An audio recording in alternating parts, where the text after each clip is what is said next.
పెంచిన విద్యుత్ ఛార్జీలు వెంటనే తగ్గించాలని డిమాండ్ చేస్తూ వైసీపీ ఆధ్వర్యంలో కాకినాడ పట్టణంలో ధర్నా చేపట్టారు.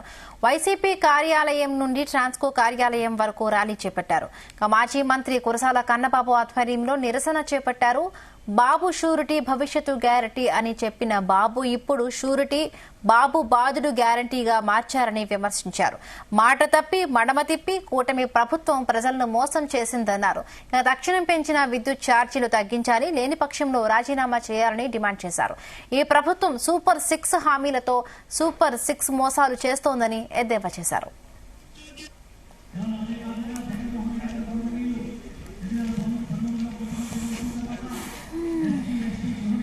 చంద్రబాబు నాయుడు గారు ఎన్నికల ముందు ఎక్కడికి వెళ్తే అక్కడ నేను వస్తే ఇంకా అసలు మీకు స్వర్ణయుగం అన్నాడు.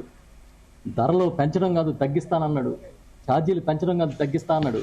కానీ ఈరోజు చంద్రబాబు నాయుడు గారి హయాంలో వచ్చిన మొదటి నెల నుంచే బాదుడే బాదుడు అనే కార్యక్రమాన్ని నిర్వహిస్తూ ఉన్నారు. బాబు గ్యారంటీ, అదేవిధంగా భవిష్యత్తు బాబు షూరిటీ భవిష్యత్తు గ్యారంటీ అని ఒక పెద్ద నినాదం చేస్తూ ఉండేవాడు. ఇవాళ బాబు గ్యారంటీ, బాబు షూరిటీ, బాదుడు గ్యారంటీ అనేది ఇవాళ కనిపిస్తూ ఉంది. మేమందరం కూడా చెప్తా ఉన్నాం, ఇచ్చిన మాట నిలబెట్టుకోవడం అనేది చంద్రబాబు నాయుడు గారి చరిత్రలో లేదు. కనీసం ప్రజల మీద భారం వేయకుండా చూడమని కోరుతున్నాం. 15,485 కోట్ల రూపాయల విద్యుత్ ఛార్జీలను పెంచి అన్ని వర్గాల మీద, చాలా పేద వర్గాలు మొదలుకొని ఉన్నత స్థాయి వర్గాల వరకు ప్రతి ఒక్క వినియోగదారుణ్ణి మామూలుగా బాధలే. కరెంటు బిల్లులు రెట్టింపు వచ్చే పరిస్థితి ఉంది ఇవాళ.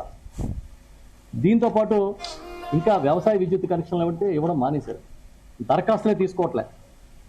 ఇవాళ ఉచిత విద్యుత్ అంటే దివంగత ముఖ్యమంత్రి రాజశేఖర రెడ్డి గారు గుర్తొస్తారు. ఆయన హయాంలో ఉచిత విద్యుత్ ఇస్తానంటే బట్టలు ఆరేసుకోవాలని హేళన చేస్తూ ఉండేవారు. కానీ ఇచ్చి చూపించారు. నాన్న 1 అడుగు ముందుకేస్తే నేను 4 అడుగులు ముందుకేస్తానని చెప్పిన జగన్మోహన్ రెడ్డి గారు 7 గంటలు కాదు 9 గంటలు ఉచిత విద్యుత్ ఇచ్చి ఎక్కడా కూడా ఆగకుండా ఫీడర్లు ఆధునీకరించి దాదాపుగా నిరంతరాయంగా విద్యుత్ ఇచ్చారు. కానీ ఇవాళ 7 గంటల విద్యుత్తు దఫాలు కూడా ఇవ్వట్లే, విద్యుత్ కనెక్షన్లు ఇవ్వట్లేదు.